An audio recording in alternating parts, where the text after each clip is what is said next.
Ah, gli anni 90, che epoca semplice e meravigliosa. Internet faceva ancora quei versi demoniaci, i televisori avevano il culo grosso, i controller della PlayStation erano unti di patatine e Coca-Cola e se volevi vedere un film non aprivi un'app ma ordinavi una pizza e nel frattempo affrontavi il pellegrinaggio fino al blockbuster più vicino, il tutto sperando che non avessero già finito l'unica copia del film che volevi guardare. Erano anni sporchi, rumorosi, esagerati, anni in cui la cultura pop sembrava davvero avere un'anima e in mezzo a tutto questo caos c'era MTV.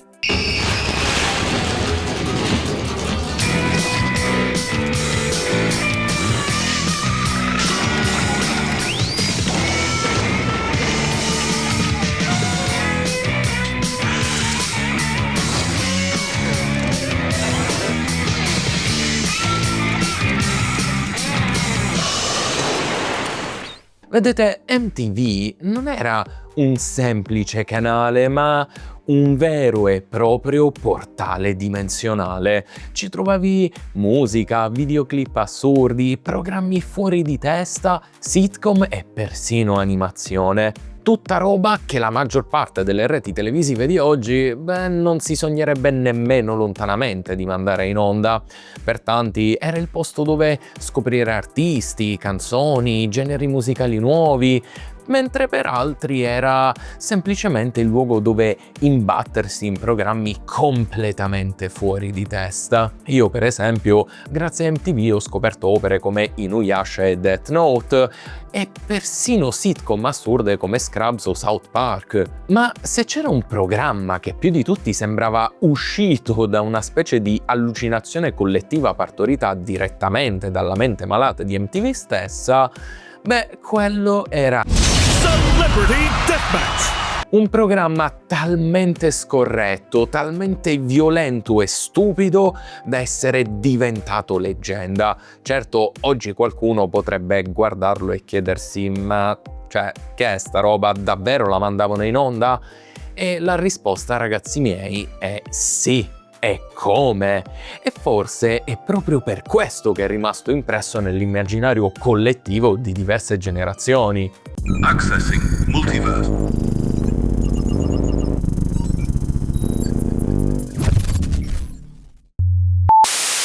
Creata da Eric Vogel, Celebrity Deathmatch debuttò il 14 maggio 1998 su MTV.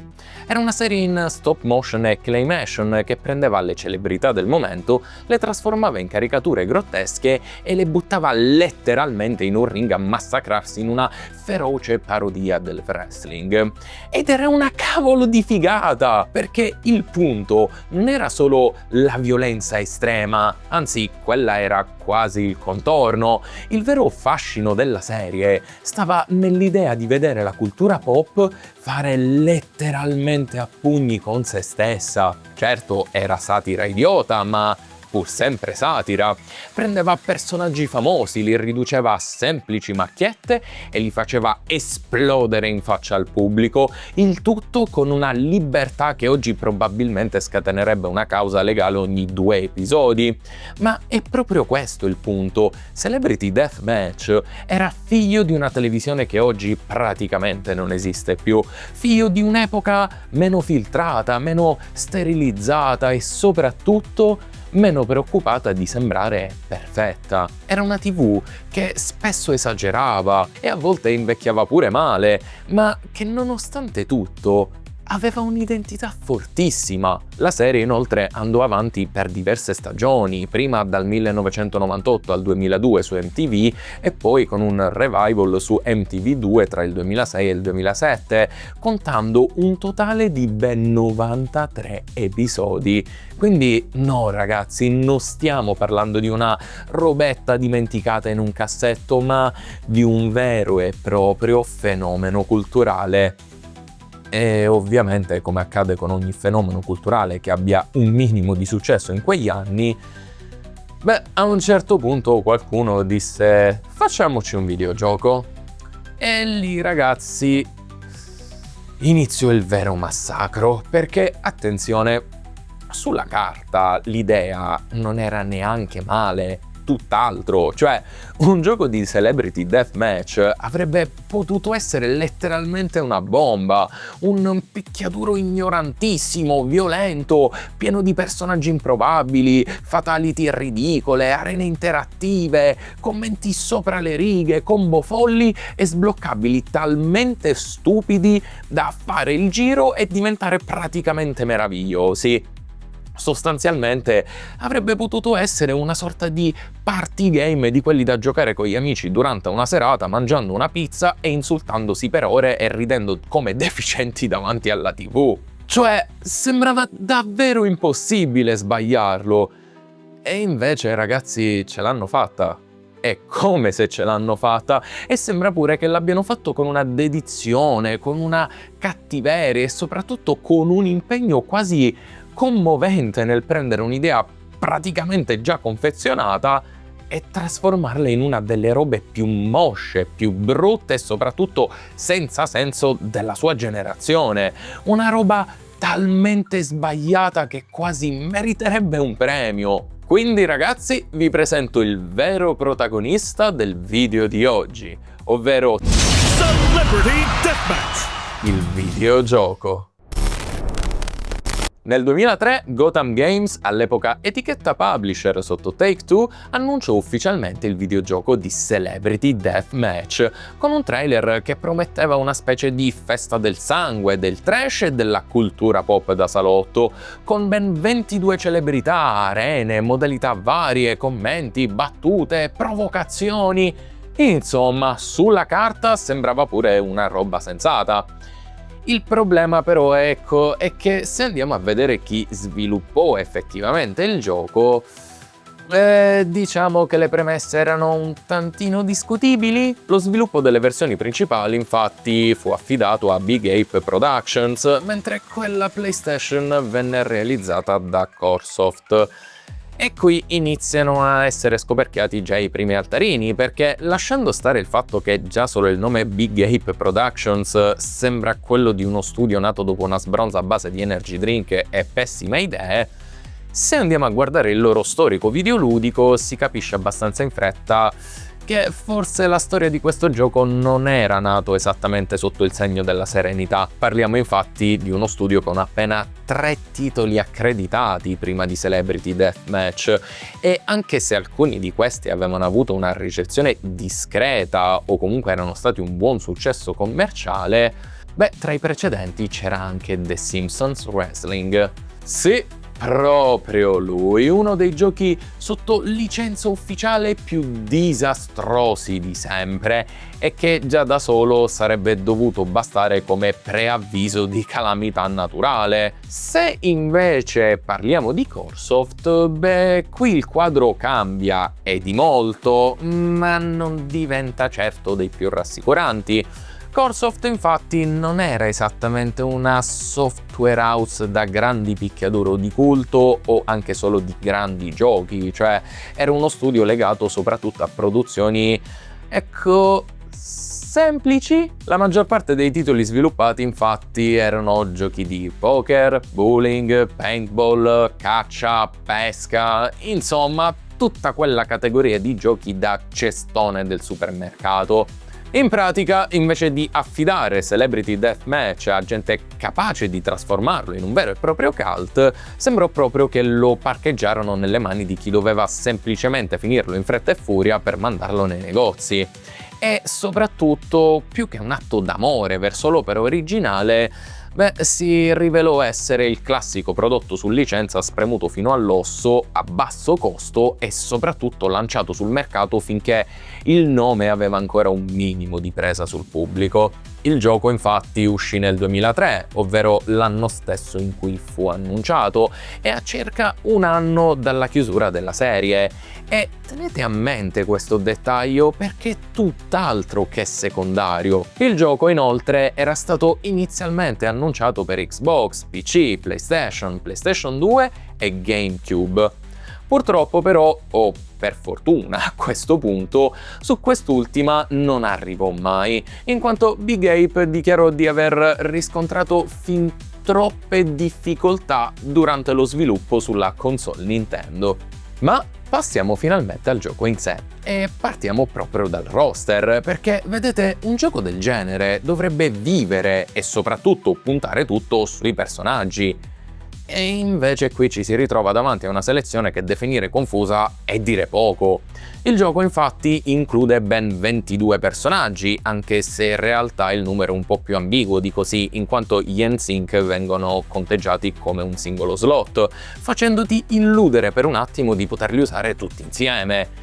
Ma poi scopri immediatamente di poter scegliere solo uno qualunque dei 5 membri. Tra i nomi principali del roster, inoltre, abbiamo personaggi come Anna Nicole Smith, Busta Rhymes, Carmen Electra, Kyra Top, Marilyn Manson, Mr. T e tanta altra fauna perfettamente in linea con il gossip trash di quegli anni. Mentre tra gli sbloccabili ci sono invece personaggi come Frankenstein, Wolfman, la mummia, le versioni fantasy dei commentatori Nick Diamond e Johnny Gomez, il cugino Grimm, ovvero il personaggio creato apposta per la serie nato da uno strano mix di DNA tra cui quello di Bill Clinton, e persino Zatar l'alieno, che nella serie principale si rivelò essere la vera identità di Céline Dion. Già, avete capito benissimo. Ma fermiamoci un attimo e analizziamo quello che si rivelò essere il primo grande problema di questo gioco, ovvero l'attualità. La serie infatti funzionava anche perché giocava tantissimo sul gossip e sul personaggio del momento. Il problema però è che un videogioco ha tempi di produzione decisamente più lunghi rispetto alla televisione, e quello che in TV funzionava come sketch del presente, nel gioco rischiava di sembrare già vecchio arrivando alla schermata del titolo. E infatti il roster ha un'energia stranissima, cioè sembra la lista di invitati a una festa organizzata da qualcuno ibernato nel 2001, con la maggior parte dei personaggi che già all'epoca dell'uscita del gioco non erano più così centrali nella sfera mediatica. Alcuni giocatori conoscevano forse meno della metà del roster e probabilmente, per disperazione creativa a questo punto, perché se no non me lo spiego, furono inseriti mostri classici e Zatar l'alieno così a caso. Cioè, capite la tragedia? Invece di riproporci almeno i personaggi o gli scontri più amati della serie, sembrò invece che qualcuno avesse scritto dei nomi su dei bigliettini, li avesse infilati in un sacchetto e avesse deciso il roster come una partitaccia di tombola in famiglia alla vigilia di Natale. Il peggio però arriva solo dopo, perché una cosa che bisogna riconoscere alla serie di Celebrity Deathmatch è che almeno aveva un'identità fortissima. Grezza, certo, ma comunque fortissima. Cioè, quel look in claymation, sporco, un po' viscido ed esagerato, faceva praticamente la metà del fascino della serie. E il gioco cosa fa? Se ne sbatte altamente! Cioè, non ci prova nemmeno a replicare lo stile claymation della serie, preferendo invece una resa cartoon poligonale decisamente anonima, con modelli scadenti, poco animati e arene decisamente poco convincenti. Cioè, persino per gli standard PlayStation 1 fu considerato scadente e soprattutto arretrato. E non parliamo poi del comparto audio, perché, ragazzi, lì va proprio di male in peggio e anche più di quanto possiate immaginare, perché il gioco ha praticamente una sola traccia musicale ed è usata nel menu. Mentre durante i match restano solo il rumore della folla, se così volete chiamarlo, la voce dei commentatori e degli effetti sonori orribili, mosci e soprattutto mal mixati, e che rendono ogni colpo ancora più finto di quanto già non sembri. E voi mi direte, ok, ma almeno era divertente da giocare, no? Diciamo che chiunque si sia posto davvero questa domanda dopo averlo provato avrà sicuramente capito una cosa molto semplice, ovvero che quei 20 euro si potevano spendere per una pizza. Una bella pizza calda, di quelle grandi, ignoranti, fragranti, e che avrebbe sicuramente intrattenuto di più e soprattutto avrebbe dato molta più soddisfazione di questa gigantesca merda fatta di 4 poligoni in croce. Perché, ragazzi, il gioco di fatto offre pochissimo. Cioè, le modalità di gioco sono solo due. Una consiste in una serie di incontri già organizzati chiamati capitoli e utili più che altro per sbloccare il roster completo, mentre l'altra è un classico versus. Il problema però è che già al secondo match hai voglia di chiudere tutto, gettarlo dal balcone e sperare che un camion ci passi sopra per fermare questa sofferenza. Cioè, i combattimenti sono noiosissimi, i commenti di Nick e Johnny, che dovrebbero essere una delle cose più iconiche dell'esperienza, diventano quasi subito una fastidiosissima voce di sottofondo. E il combat system...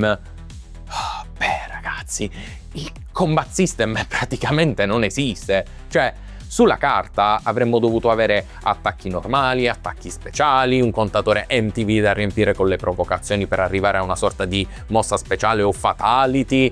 Nella realtà dei fatti, però, sembra tutto una cazzo di simulazione mal riuscita. Cioè, puoi letteralmente limitarti a premere i tasti a caso e vincere comunque, anche perché qualsiasi cosa tu faccia sembra solo una scusa per mostrare gag poco riuscite, interazione quasi nulla, un'IA inesistente e soprattutto nelle versioni PlayStation e PlayStation 2 un input lag davvero imbarazzante. Cioè, provando il gioco, mi sono reso conto che nonostante premessi il tasto kill, questo non si attivava, partiva solo dopo svariati secondi e svariati tentativi e pressioni del maledettissimo tasto che a momenti sfondavo il controller. Inoltre, come se non bastasse, c'era pure l'opzione crea la tua celebrità, che almeno in teoria avrebbe potuto essere una delle cose più divertenti del pacchetto, e invece è l'ennesima presa per il culo e soprattutto idea buttata nel tritacarne, perché le opzioni sono limitatissime, gli elementi a disposizione sono pochi, generici, brutti e, cosa più grave, non ti permettono di creare nessuno di veramente riconoscibile. Cioè, invece di darti uno strumento creativo e folle, ti mettono in mano un editor poverissimo che sembra inserito lì solo per poter scrivere qualcosa in più sulla confezione. E infatti le reazioni dell'epoca furono disastrose, cioè il gioco venne letteralmente massacrato da chiunque e gran parte dei giocatori, e in particolare dei fan storici della serie, cominciò a chiedersi perché diavolo questo gioco fosse stato sviluppato. Anche perché, al netto di qualche richiamo superficiale, questo titolo con la serie non c'entra una beata minchia. Gli mancava il ritmo, la follia, l'estetica, l'energia, la cattiveria satirica. In pratica aveva solo il nome di Celebrity Deathmatch e probabilmente questo è il suo peccato più grande, perché non siamo davanti a un gioco brutto ma sincero, oppure l'ennesimo esperimento fallito ma comunque interessante. No! Siamo davanti al classico tie-in senz'anima, orribile, povero, buttato lì nel cestone da supermercato per prendere per il culo le persone, truffarle e fargli sborsare soldi. Ragazzi, che dirvi, Celebrity Deathmatch faceva pezzi celebrità su MTV, mentre il videogioco, beh, ha fatto a pezzi solo le palle di chi l'ha comprato e le mie che l'ho provato.